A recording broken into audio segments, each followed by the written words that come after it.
In this interview, we chat with Camille Johnson about the origins of the Haslam family's family office, which was founded in 2020, around the same time the family sold Pilot, the business that built their wealth.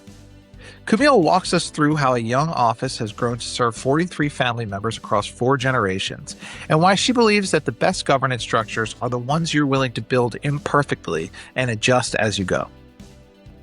Camille, thanks so much for joining me today. Hello, thank you. So let's start with a little bit of the origin story here.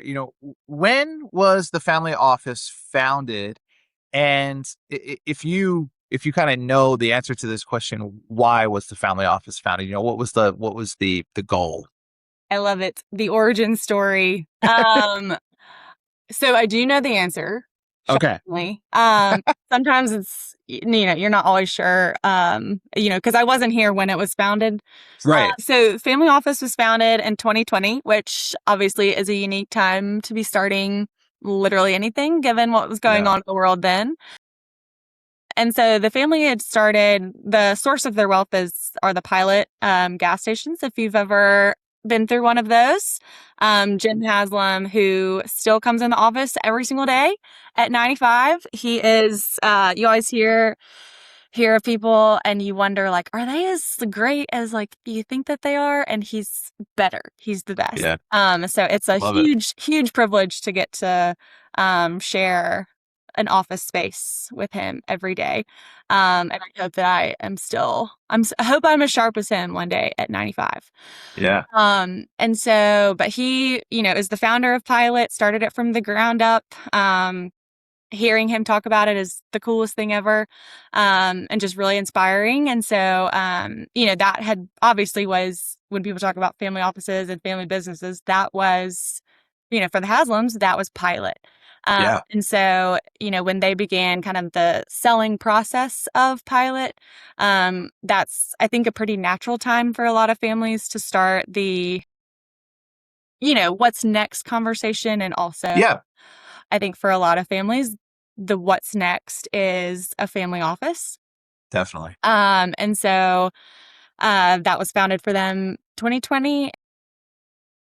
Again, because of everything going on in the world. It started with, I think there was maybe 3 actual employees at the time. Yeah. Working out of a very small office space. We're based here in Knoxville, Tennessee. So it's been really neat to be a part of something that has grown, and to be a part of something that's really being built. And a really cool thing to watch and see. But yeah, that's kind of how they got going. That's awesome. Yeah, and like you said, I mean, that is definitely a natural sell sort of this main legacy business, and now you have more of a diversified portfolio. But yeah, a heck of a time to kind of try to bring the family together. Yeah, 2020. Why aren't more people doing things then? Crazy. So how many family members does the office serve right now? We have 43. And so I sometimes hear of families that have 100 plus, and I am in awe of all that they can manage, because I'm like, we're 43 feels good. Yeah. But yeah, we have 4 generations. So obviously Mr. Haslam is our G1, and then down to G4. So we have, our ages range everywhere from 1 to 95. Wow. Awesome. And how big is the staff? I should ask that too. So we have a unique office. We have, I think, and now I'm like, we're hiring, and it's growing all the time, which is a great problem to have. Yeah, totally. I think we're around 22, 23 staff members total. And we have, our main offices are here in Knoxville, and then we do also have a Charlotte, HF Charlotte branch as well. Awesome. Okay. And then for you personally, when did you come to join the family office? How did that happen? And then what does your role in the family office entail now? Yeah. So I started here at HF Capital in 2022, but have actually worked for the family just in a different capacity since a couple years before then. Yeah. And so I always say, I'm like, gosh, don't know how people work for family offices when if you don't just like love the family. So I've been lucky Yeah. to just have been with them for a while, and I'm like they're just as great as you think. Yeah. So, but I again worked for them in a different capacity. I was living out west at the time. We always, if you're from the South, there's this like saying that's like you always kind of boomerang back at some point. Right. So I was kind of hitting the point where I was ready to boomerang back to the South. Yeah. And went to the family members that I was working for at the time and I was like, I love this. I love working for y'all, but I also just miss being close to home and family. And then, the conversation came up of, well, what do you think about Knoxville? And I was like, I don't think about Right. it's never a city that was on my radar. And then they kind of Right. mentioned that they had started this family office and that was something that was growing and being built. And then, of course, my first question was, what's a family office? I had no Yep. idea what I was getting into. But again, Yeah. I just think, it was a family that I just have an enormous amount of respect for and trust them a lot. And so I think when you have those two components, at least in my opinion, was you can really do just about anything when you have those two pieces of an equation. And so it was a really easy yes to both Knoxville and this role, which my technical title is the Haslam family liaison. And so Right. people hear that if you're in the family office world, you're kind of like, okay, you can Yeah. kind of understand Can a little bit. figure it out. If you're not, you're like, is that real? Is that fake? Yeah. You're just I'm like, I don't even know. And so my role has evolved and grown a lot over just the course of my time here. But now I think to answer your question, the best way to describe what I do now, I always break it down into the 3 E's. So it's events, education, and engagement are kind of Yeah. the main buckets that I try to hit on. And so, but again, when I first started, I didn't have that kind of language to put around it. It was just, again, you kind of recognize a need and try to fill it. So, Yeah, absolutely. Well, I'm glad to hear that you didn't know exactly what a family office was when you first started, because when I first started this job writing about family offices, I had no idea. And I've come to find, and you probably have too, that it can mean a lot of different things to a lot of different people, right? So yes, yes, everybody's kind of figuring out what it means for their family. right. Um, and so, like for you guys, you mentioned this. The family is not as big as like a 150 member family, like some family offices, but still pretty sizable. So, in your position, how do you create governance structures and communication practices for such a large family? They have a lot of different business interests and things like that going on. It's multi-generational. I don't know how spread out they are geographically, but just kind of how do you create those governance structures and communication structures to keep them all kind of engaged? That is, Easy question for yeah, you. I was like, that is the $1 million question. Yeah. And honestly, I think, when I first started, I got really hung up on, I can be a little bit type A. And so in my mind, if somebody comes to you and is like, hey, we need an education program for our G4, which, for us, it's what we deem our rising gen. I know everybody kind of has a different way that they define that for their own family. Um, but I was so hung up on having a perfect plan. Yeah. And so I, was talking to all these other people. The great thing about the family office world, again, I am not an expert in any of this, but have just really been fortunate to talk to a lot of great people and really wise people who have been around the block a few more times and have done this before. And so, Yeah. I think I thought that I would maybe find somebody or come across somebody that had the right program or had done this for a similar family and would give me like, this is exactly what you need to do, kind of a copy paste. Because Yeah. mine, I was like, there's no way that this hasn't been done before. Right. And true, it has been done before, but never for this family.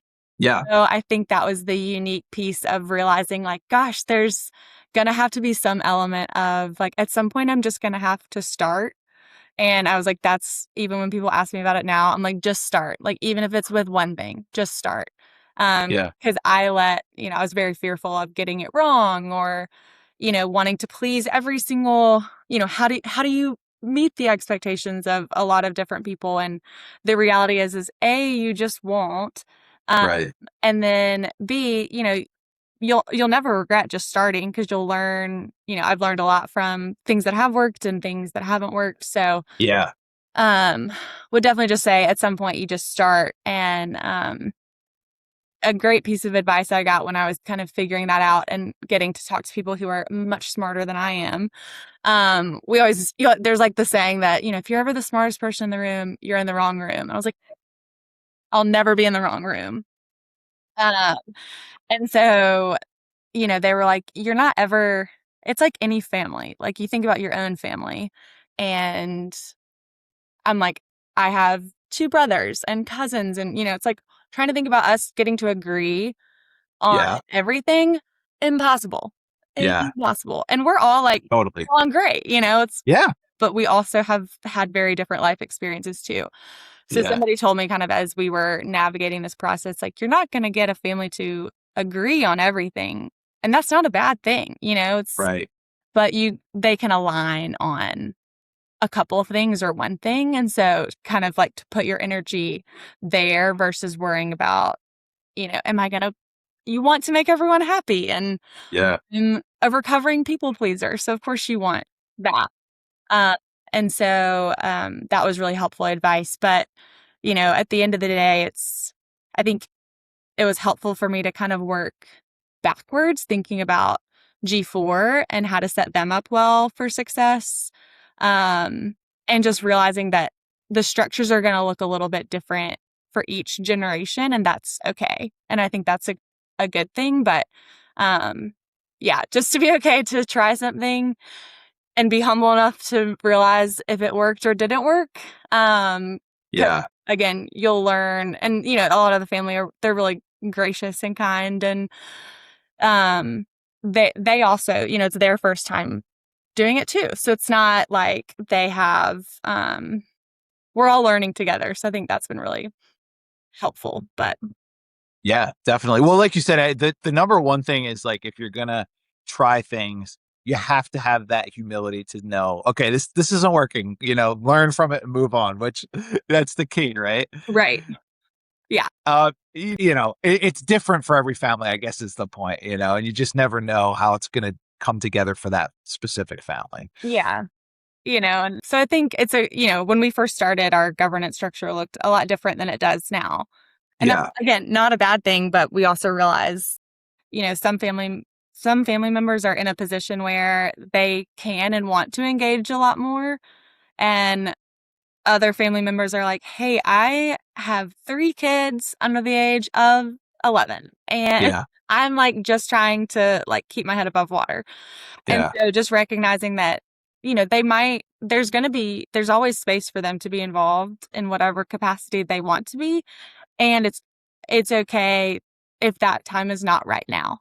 Yes, That can always yes, be later too. But we just recognize that everybody's in a different life stage and capacity. And also just kind of what we're trying to incorporate with what we do with their RG4 is, everybody has different strengths too. Not everybody's going to want to be engaged on the investment committee. They might be like struggling to stay awake for something like that. Whereas I know I would be. Yeah, right. I'm like, yeah, you can ask me any money questions. But then, we have other family members that are so like that is just how their brain works and they love being a part of those conversations. And we want them to be a part of those conversations. And so you never want somebody to feel like forced to be there. So I heard recently it's like you kind of give them like a menu of opportunities to be engaged. yeah, And maybe somebody's more events minded and they want to help facilitate those sort of meetings and conversations to create something really wonderful and beautiful. And then yeah, other family members that, their strengths are just going to be utilized in a different way, or maybe not at all right now. And maybe that's not right now, but in a couple of years when their kids are, in college and out of the house. So